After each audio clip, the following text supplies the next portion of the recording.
Right, let's move on to those trending topics now. First up, hashtag Tina Turner. And, we spoke about this at the top of the show, also in the news. And this is, of course, the big one, the passing of Tina Turner at the age of 83. She hasn't been well in the last few years. And as you heard there in Sherwin's piece, lost both her sons as well during this time. So that's the queen of rock and roll. Absolutely. I mean, you think of Tina Turner and I think legs. I think raspy voice. I think strutting on a stage, exactly as she's doing right now. And just what a performer. You know that her legs were insured, the highest insurance on a leg ever. Her legs were insured for $3.2 million. That's those, and they look so good. And they could move so beautifully. I mean, she really was an entertainer, second to none. Absolutely beautiful. And I mean, coming from a background that she did, and of course coming through, the hard times she did with Ike Turner, and then going independent and releasing that album that you just saw now, What's Love Got to Do With It, and taking the world and charts by storm and rebuilding herself into who she is now. I mean, she's just got such a story, an incredible story and a wonderful legacy. So that's our tribute to Tina Turner, and hopefully we can play a song like this. Yeah, indeed, or maybe at the end of the show. You remember the biopic with Angela Bassett? When I see Tina Turner, for some reason, I see Angela Bassett. Angela Bassett, it's true. Every time I see Tina Turner, for some reason, I see Oprah Winfrey, because I know how Oprah was obsessed with her. Can I read a quote I saw last night, and we'll wrap it up here. We'll stop talking about her. It's a quote from her saying, "People think my life has been tough, but I think it's been a wonderful journey. The older you get, the more you realize it's not what happens, but how you deal with it." Yeah. I love that. Nice Absolutely. lesson to learn. All right, next trending topic. EFF. Okay, so EFF trending for several reasons. So you've got Julius Malema, who had a sit down with Stephen Suker, BBC Hard Talk. So that interview obviously doing the rounds.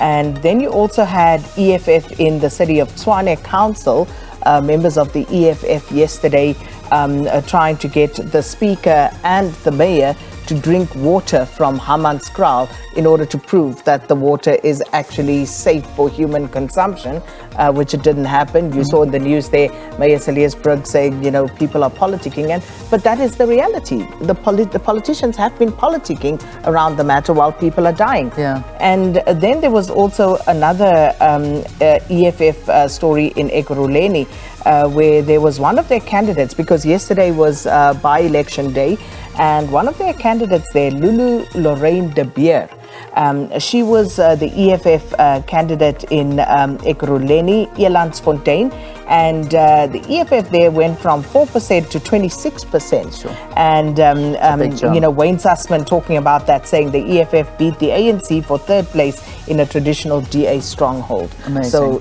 as I said, for various reasons, you have the EFF trend. I know, and that's the thing, that's what the trends today is, that it's so many issues, and I mean, most of them actually got to do with that, and also with Tina Turner, so we were digging through. But the other one is Cyril Ramaphosa, that's President Cyril Ramaphosa. He trends every second day. I mean, or every day actually, you'll see the president trending, and it's just people talking out to some of the problems that are going on and what's happening. Here's one, the Taliban faction of the ANC in KZN is going to blame Cyril Ramaphosa for losing Ward 73 in eThekwini. That's another one of the whole issues of the by-election in that area. Then people just talking to Cyril Ramaphosa. Lindiwe Sisulu is saying the truth. Lights were on after Cyril Ramaphosa took over from Jacob Zuma. Now they're off. That's another one. And, just so many people laying issues on Cyril Ramaphosa and the president, and are just not happy in general with his performance. So that is the sentiment that we're getting. And also the removal, well, I think it's also the story of those that had put, I think, fake pornography and the head of the president and overlay, overlaid it, and that's another one that they were appearing at court, so talking to it. So there's lots. And then Trump 2024. So these are the US elections. Yeah, basically Trump's campaign, to reascend to the White House in 2024. So again, this is one of those that will trend every other day, depending on what's happening. So Trump 2024. And of course, his new, his possible, the guy that's going to be taking him on, and so that's between the two of them. What's it? DeSantis. Yeah. So that was also a story, and then of course this Trump 2024 gaining traction on that.